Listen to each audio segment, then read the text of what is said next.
সকাল, সকাল ঘুম থেকে উঠে এখন রেডি-সেডি হয়ে চলে যাচ্ছি আমার বাবা যেখানে মানুষ হয়েছে মানে বড় হয়েছে সেই জায়গায়। বেসিক্যালি সেখানে বলা চলে আমারও মামাবাড়ি। তো যাই হোক সেখানে হচ্ছে বাবা জোর করেই খানিকটা নিয়ে গেল। কেন কিনা আমার যাওয়ার ইচ্ছা নেই। আমি ২ দিন আগে বাড়িতে এসেছি। আমি একটু রেস্ট করতে চাচ্ছিলাম কিন্তু না আমাকে তারা নিয়ে যাবেই। যাই হোক এখন আমরা ভ্যানে করে চলে গেলাম।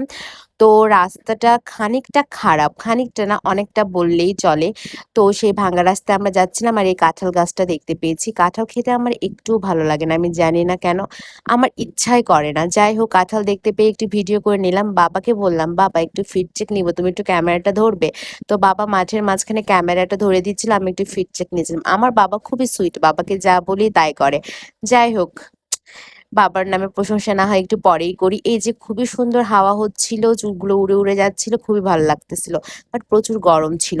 আবহাওয়াটা না আপ ডাউন করতেছিল। আপ ডাউন কেন বলতেছিলাম বলো তো? এই গরম লাগতেছে, এই ওয়েদারটা একটু ঠান্ডা হচ্ছে।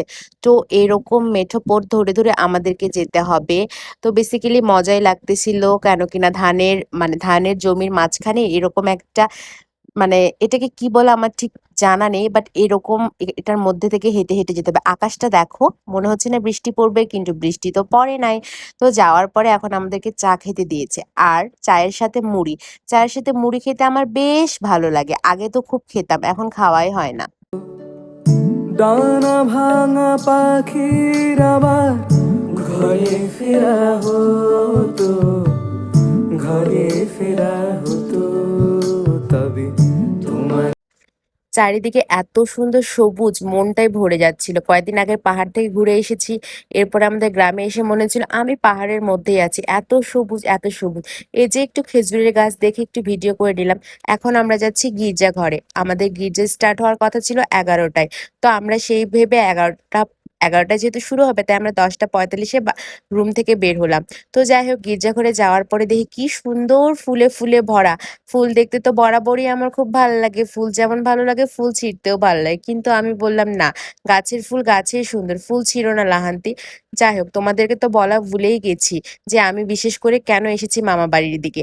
আজকে হচ্ছে আমার একটা ঠাকুমা মারা গেছেন তো উনার শ্রাদ্ধ। এজন্য বিশেষ করে আমরা এসেছি। তো এখন আমাদের 11টার দিকে গির্জা শুরু হবে। তো আমরা গির্জাঘরে পৌঁছানোর পর শুনলাম যে মানুষ যেহেতু এখনো আসতে দেরি হচ্ছে তাই 11:30 থেকে শুরু হবে। তো আমি এখন চারিপাশের পরিবেশটা একটু ভিডিও করে নিচ্ছিলাম। তবে নদীও গাইতো, পাখিও বাইতো আমার মনের মতো, তোমার সাথে আমার পীড়িত হতো। গির্জাঘরটা নতুন হয়েছে। আগে পুরোনো গির্জাঘর ছিল সেটা ভেঙে এখন নতুন গির্জাঘর করা হয়েছে। গির্জাঘরটা খুবই সুন্দর এবং খুবই বড়। আমার তো মনেই হয় না গ্রামে এত মানুষ আছে।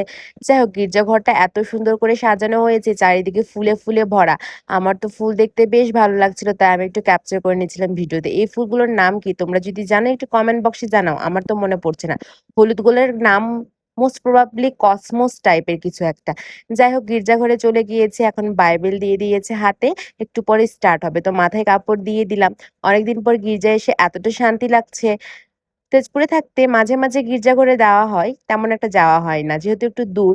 তো যাই হোক এখন আমরা একটু কবরস্থানে চলে গেলাম। আমিও একটু মা-বাবার মানে দাদিদের কবরস্থানে চলে গেলাম। এখন আমাদের ঘরে ফেরার পালা। তো যাই হোক আজকে এই পর্যন্তই। টাটা।